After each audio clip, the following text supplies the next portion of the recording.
everyone, welcome to class 8 sessions of subject geography, and today we are going to discuss chapter number 6 and the chapter name is human resources. This is your first session. तो बच्चों हम लोग class 8 का subject geography discuss कर रहे हैं और इसमें हम लोग चैप्टर नंबर 6 डिस्कस कर रहे हैं. चैप्टर का नाम है ह्यूमन रिसोर्सेज और ये आपका फर्स्ट सेशन है. So let's start with it. तो बच्चों एक बार ब्रीफ में मैं आपको बताना चाहूंगी कि जो हमारा ये चैप्टर है दैट इज ह्यूमन रिसोर्सेज. इसमें हम लोग कौन कौन से टॉपिक्स डिस्कस करने वाले हैं. So the first point that we are going to talk about is human resources. After that we are going to talk about the distribution of population, then density of population, the factors affecting the density of population and population change, patterns of population change, and at last we are going to discuss about population composition.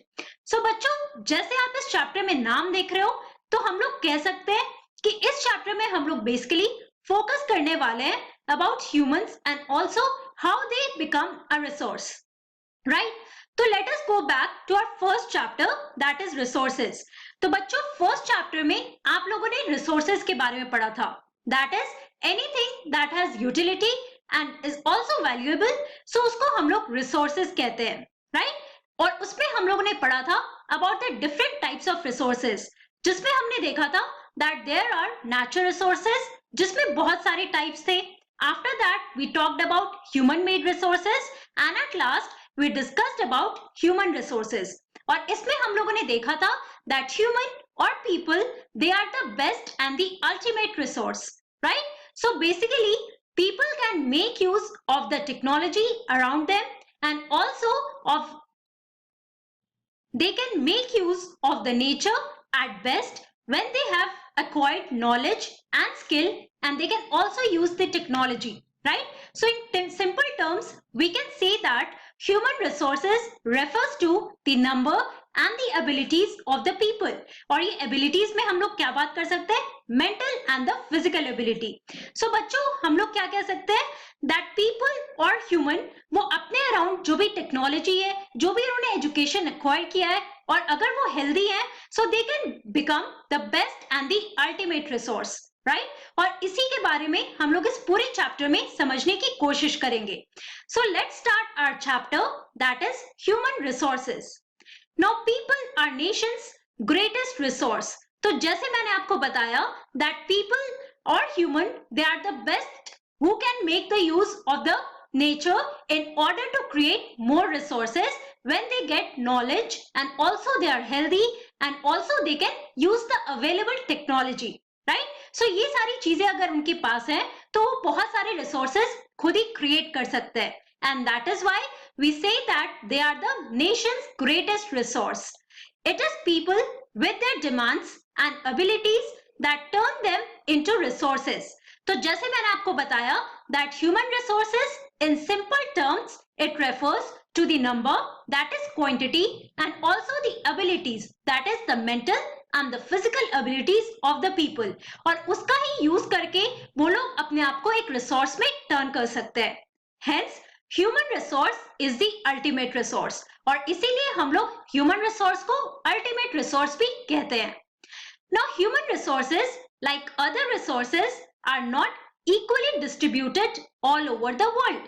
तो बच्चों जब आप लोग resources के बारे में पढ़ रहे थे तो उसमें आप लोगों ने नेचुरल रिसोर्सेज के बारे में पढ़ा था, राइट? और उसमें भी हम लोगों ने बहुत सारे सब डिविजन्स देखे थे.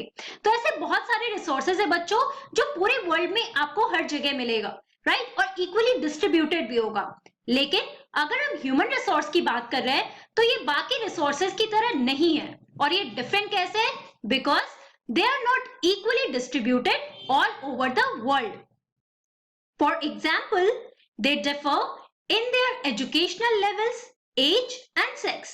अगर हम different regions की बात करते हैं, let's say for example, अगर हम इंडिया की बात कर रहे हैं तो हो सकता है कुछ लोग बहुत ही ज्यादा highly educated हो, कुछ लोग को education ना मिली हो, right? So यहाँ पर आप देखो कि एक unequal distribution है, right? So यहाँ पर आप देखो that they are differing in their educational levels and also age, कि हो सकता है कुछ young age के लोग हो, कुछ काफी old age के हो. So obviously वो बहुत ज्यादा productive नहीं होंगे ओके, सो ये डिफरेंशिएशन जो डिफरेंट डिफरेंट रीजन्स में होता है बच्चों, इसकी वजह से हम क्या कहते हैं, that human resources they are not equally distributed all over the world, their numbers and characteristics also keep changing.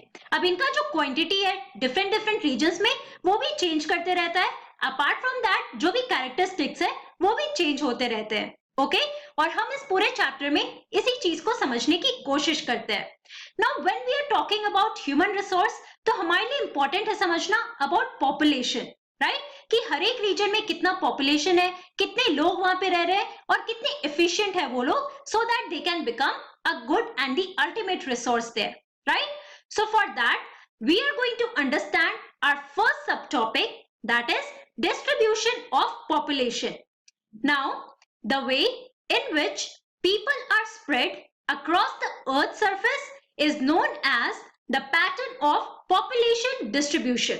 अगर हम लोग distribution of population की बात कर रहे हैं तो इसका मतलब क्या है बच्चों? So it means that जिस तरीके से लोग different different region में spread out किए हुए हैं across the earth surface, right? अब यहाँ पर हम लोग इस मैप के थ्रू इस पूरे पॉइंट को समझने की कोशिश कर सकते हैं। सो इस मैप में आप देखो बच्चों, this is the world map, right, और आप डिफरेंट डिफरेंट कलर्स यहाँ पर देख रहे हो। अब ये जो हमारा येलो कलर है वो क्या डिनोट कर रहा है, that is denoting the sparsely populated reason.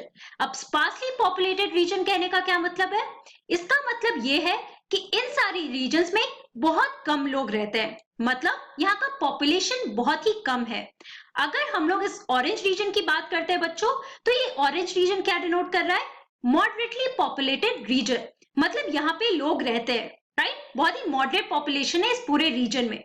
और अगर हम लोग डेंसली पॉपुलेटेड रीजन की बात कर रहे हैं, तो डेंसली पॉपुलेटेड रीजन में आप देख सकते हो कि बहुत सारे लोग रहते हैं, राइट। सो आप देख सकते हो ये पूरा जो डिस्ट्रीब्यूशन है पॉपुलेशन का वो डिफरेंट डिफरेंट रीजन में वैरी कर रहा है। लेट्स से अगर हम यूनाइटेड स्टेट्स की बात करते हैं तो इस पूरे रीजन में आप देख सकते हो कि कुछ रीजन ऐसा है जो डेंसली पॉपुलेटेड है, कहने का क्या मतलब है कि यहाँ पे बहुत सारे लोग रह रहे हैं।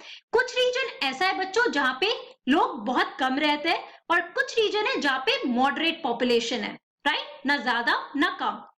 Now more than 90% of the world's population lives in about 10% of the land surface.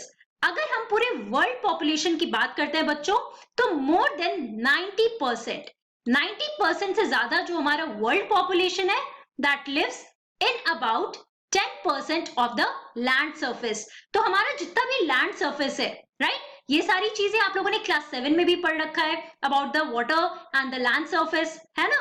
तो जितना भी लैंड सर्फेस है, जितना भी कॉन्टिनेंट्स है हमारे पूरे वर्ल्ड में, सो वहां पे आप देखो कि 10% रीजन में more than 90% of the world's population they are living there. Now the distribution of population in the world is extremely uneven. अब ये पूरे मैप में आप क्या देख सकते हो, ऑब्वियसली जो पॉपुलेशन का डिस्ट्रीब्यूशन है हर एक रीजन में वो काफी अनइवन है।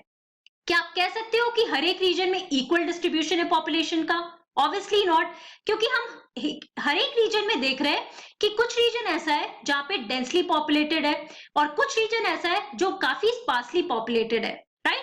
तो हर एक रीजन में आप ये कंसिस्टेंसी नहीं देख रहे हो।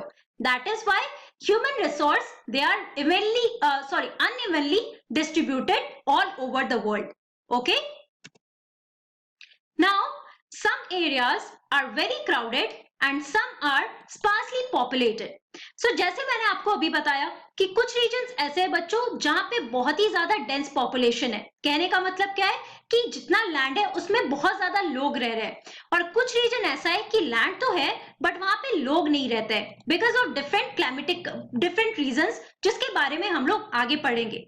Okay, now let's talk about the crowded areas. So the crowded areas are South and South East Asia, Europe and North Eastern North America. अगर हम ये वर्ल्ड मैप को ऑब्जर्व करें तो अब हम देखते हैं कि क्राउडेड रीजन कौन सा है। तो पहला है आपका south and South East Asia. तो ये जो आपका है बच्चों साउथ और साउथ ईस्ट एशिया का जो ये रीजन है that is the crowded region, मतलब यहाँ पे डेंस पॉपुलेशन नहीं तो मॉडरेट पॉपुलेशन है, जैसे आप यहाँ पे कलर से भी समझ सकते हो, है ना। उसके बाद हमारा दूसरा रीजन है यूरोप का। सो बच्चों ये रीजन है यूरोप का, राइट। और अगर हम यूरोप के रीजन की बात करते हैं तो यहाँ पे भी आप देख सकते हो कि मॉडरेट पॉपुलेशन है। Apart from that north Eastern North America, so this is the part of north Eastern North America, right. तो यहाँ पे भी हम लोग देख सकते हैं कि जो पॉपुलेशन है वो भी मॉडरेट है और कुछ कुछ रीजन में डेंस पॉपुलेशन भी है। Now very few people live in high latitude areas, tropical deserts, high mountains and areas of equatorial forest. अब यहाँ पर आप देखो कि कैसे पॉपुलेशन वैरी कर रहा है डिफरेंट रीजन्स में। सो अगर हम हाई लैटिट्यूड एरिया की बात करते हैं तो हाई लैटिट्यूड एरिया कौन सा होगा बच्चों? हमारा पोलर रीजन। तो यहाँ पे आप देख सकते हो जो पोलर रीजन का एरिया है और ये जो हमारा येलो कलर्ड रीजन है, तो यहाँ पे आप देखो कि बहुत कम पॉपुलेशन होता है। Apart from that mountainous region या ट्रॉपिकल डेजर्ट्स, तो ट्रॉपिकल डेजर्ट का भी जो रीजन है, अगर हम अफ्रीका की बात कर रहे हैं तो यहाँ पे भी आप देख सकते हो कि काफी कम पॉपुलेशन है। And also areas of equatorial forest, और अगर हम इक्वेटोरियल फॉरेस्ट की बात कर रहे हैं तो सबसे ज्यादा आपको कौन से एरिया में मिलेगा? The region of South America, जिसमें आप लोगों ने अमेजोन के बारे में भी पढ़ा है, right. So these are the region जहां पे बहुत ही स्पार्स पॉपुलेशन है। कहने का क्या मतलब है? बहुत ही कम population. Now many more people live in the north of equator than south of the equator. और यही अगर हम लोग इक्वेटर की बात करते हैं तो इक्वेटर के बारे में भी आप लोगों ने पढ़ा है। Now this is an imaginary line that divides the earth surface into two equal halves, right. So अगर हम इक्वेटर के नॉर्थ की बात कर रहे हैं बच्चों, तो बहुत सारा डेंस पॉपुलेशन आप देखोगे कि इक्वेटर के नॉर्थ रीजन में rather than the south region, right? And almost 3/4 of the world's people live in the two continents, that is Asia and Africa. और हम यहाँ पर देख सकते हैं कि जो हमारा दो कॉन्टिनेंट है, एक एशिया और दूसरा अफ्रीका, तो ये दोनों कॉन्टिनेंट में आप देखो almost 3/4 of the whole population of the world's people, they are living in these two continents. So please go through this map so that you can understand the distribution of population, and we can understand that human resource, it is unevenly distributed all over the world. Also 60% of the world's people stay in just 10 countries, और हमारे world का जो population है उसका 60% majorly 10 countries में। तो यहाँ पे आप देखो distribution of world population that was done in 2005। और अगर हम बात कर रहे हैं 10 इंपॉर्टेंट कंट्रीज की जहां पे सबसे ज्यादा पॉपुलेशन आपको मिलेगा बच्चों, तो पहले है हमारा China, then India, then South East Asian countries, Africa, Europe, USA, apart from that other North American countries, South America, Middle East and the oceanic countries, right. तो ये सारी इंपॉर्टेंट कंट्रीज है बच्चों जहां पे 60% of the world population they stay और live there. All of them have more than 100 million people, और ये सारी कंट्रीज में आप देखोगे कि पॉपुलेशन कितना है? More than 100 million people. Okay, so ये सारे इंपॉर्टेंट पॉइंट्स हैं जो आपको याद रखना होगा। तो बच्चों आज की क्लास में हम लोगों ने क्या पढ़ा? In today's class we discussed about human resources, जिसमें हम लोगों ने ह्यूमन रिसोर्सेज का डेफिनेशन देखा that refers to the number and abilities of people, and we understood that human resource is the ultimate resource, right. फिर हम लोगों ने पढ़ा about the distribution of population. क्यों? क्योंकि हम लोगों ने देखा that human resources unlike the other resources are unevenly distributed, और इसको समझने के लिए हमारे लिए इंपॉर्टेंट था ये समझना कि population all over the world कैसे डिस्ट्रीब्यूटेड है, राइट। तो हमने देखा कुछ रीजन्स ऐसे हैं दैट आर स्पार्सली पॉपुलेटेड, कुछ रीजन ऐसे हैं that are moderately populated, and there are some regions that are densely populated जहां पे बहुत सारे लोग रहते हैं। Okay, so bachcho, that's all for today. In our next class, we are going to learn more about the factors affecting the population distribution and other things related to that. Okay, so thank you very much. Have a nice day.